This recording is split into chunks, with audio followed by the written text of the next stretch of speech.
السلام عليكم ورحمة الله وبركاته. ازيكم عاملين ايه؟ يا رب تكونوا بخير. النهاردة ان شاء الله نعمل مع بعض شوربة اللحمة. انا قبل كده كنت عملت معاكم شوربة اللحمة بطريقة حلوة قوي، من غير اللحمة ما تريم منك ولا الشوربة لونها يقلب ويغمق. وهسيب لكم اللينك بتاع الشوربة الاولانية في صندوق الوصف. النهاردة ان شاء الله انا كنت قبل كده قلت لكم ان انا هعمل طريقه شوربه للحمه اللي هي الكبيره او اللحمه الجمل اللي بتاخد وقت على النار. اول حاجه معايا حله هنا على النار فيها معلقه من السمنه، نشغل عليها النار كده. وعندي هنا كيلو من اللحمه، انا غسلته كويس جدا وصفيته. طبعا انا بشطفها حلو جدا وبحط عليها معلقتين من الخل كده واشطفها سريعا، ما بنقحش في الخل يعني، بس بشطفها الاول تحت الميه واحط معلقتين خل كده واديها شطفتين كده بالخل، علشان اي حاجه برده معلش لازم تكون مغسوله ومتعقمه ونضيفه. لازم يا جماعه تغسلوها، لازم تتغسل. انا بغسلها بصوا لونها بيبقى رايق ونضيف ازاي. اول حاجه هنا السمنه ابتدت عندي خلاص اهي تعمل على النار. اول ما ساحت كده وفكت هبدا بقى انزل باللحمه كده عشان اديها صدمه. بسم الله. اول ما بنديها صدمه كده على النار بتقفل المسامات بتاعتها.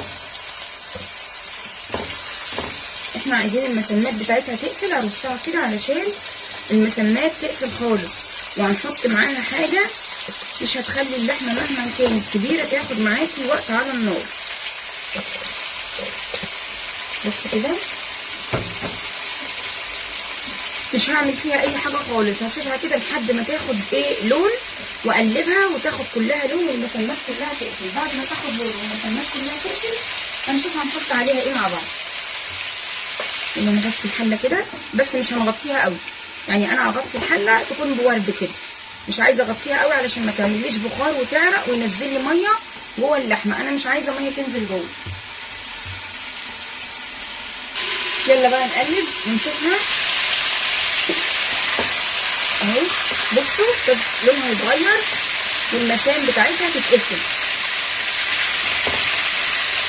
اول ما اللون ده يتغير والمسام كده تقفل معايا مش هتاخد مننا وقت على النار.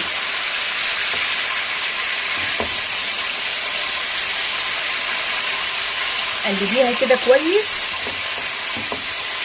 علشان المسام كلها تقفل.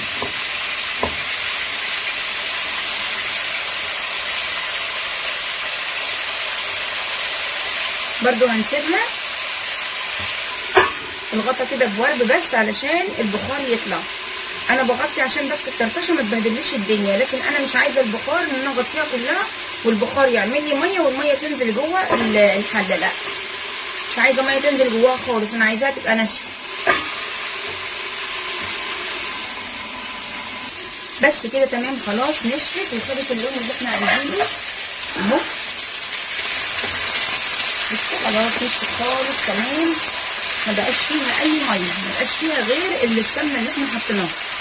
بس نشفت خلاص اهي وخدت زي تحميره كده خفيفه كده، بتطلع احلى شوربه وطعمها حلو جدا وبتكون عامله بصي يعني اللحمه بتكون عامله زي المحمره وانت حطاها. حتى لو حطيتيها مسلوقه بتطلع جميله، حطيتيها في الخضار بتطلع برده جميله.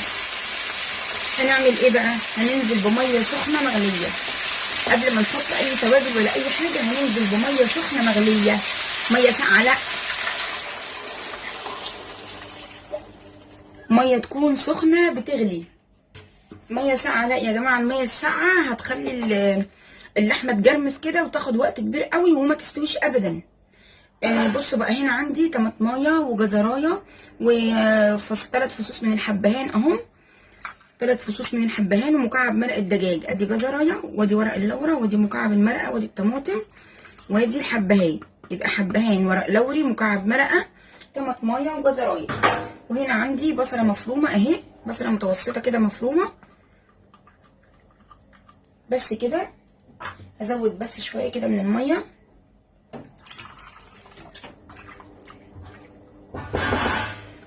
بعد كده هحط هحط كده رشه ربع معلقه صغيره كده من الفلفل الاسمر، مش هكتر عشان ما يخليليش الشوربه غامقه. هحط ايه بقى؟ هحط حبيتين فصين كده او 3 من نوى البلح. عارفين نوى البلح العادي ده؟ فصين او 3. البلح ده كان عندي بصراحه من رمضان، فانا خدت من النوى بتاعه شويه كده وشلتهم في كيس، فبينفعوني لما اكون عايزه اعمل مثلا كوارع، اعمل لحمه هتكون هتاخد وقت على النار او كده بستعمله.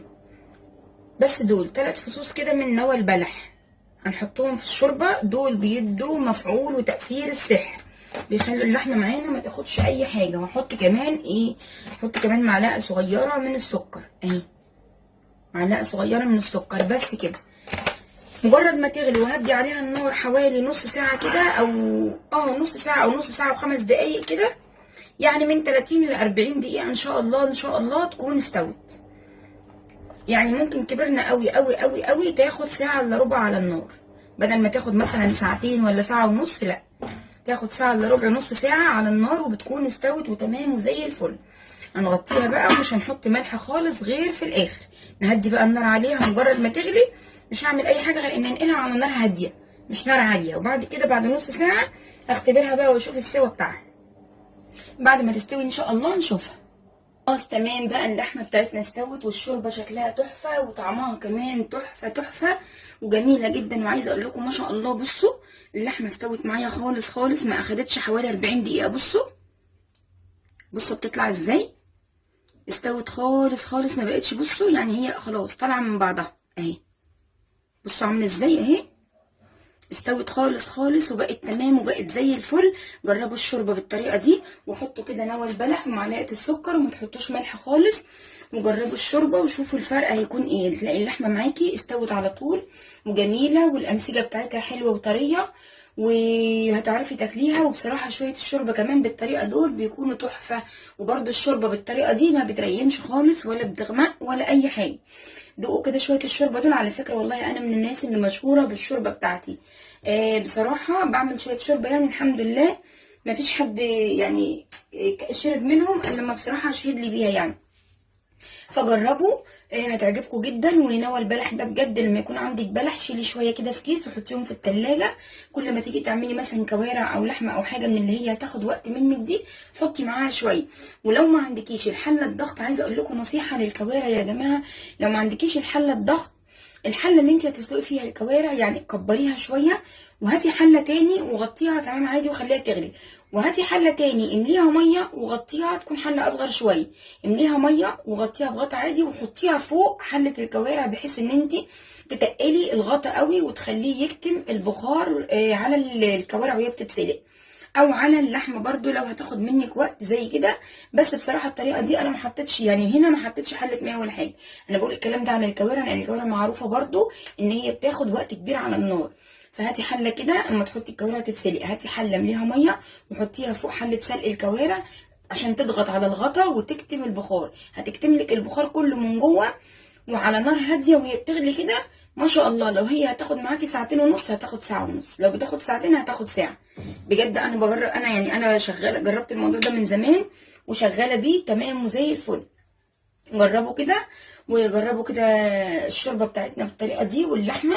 وكده كان الفيديو بتاعنا خلص، يا رب يكون عجبكم، يا رب لو عجبكم ما تنسوش اللايك والشير وسبسكرايب. وشكرا لكل حبايبي في الله اللي متابعيني من غير ما يعرفوني او يشوفوني او انا اشوفهم، وكل اللي بيعملوا لي كومنتات جميله زيهم، وحبايبي المشتركين الجداد طبعا بشكرهم الف شكر والله بجد من قلبي، لان دي ناس حبتني كده واشتركت في القناه يعني في الله، حبتني في الله من غير ما يعرفوني ولا يشوفوني. بجد يعني عندي حاجه كبيره قوي، ربنا يا رب يديمهم في حياتي ويديمهم علينا يا رب، يديم علينا وعليهم كده الستر والنعمه والصحه. وبس كده، من هنا للفيديو الجاي اسيبكم في رعايه الله، والسلام عليكم ورحمه الله وبركاته.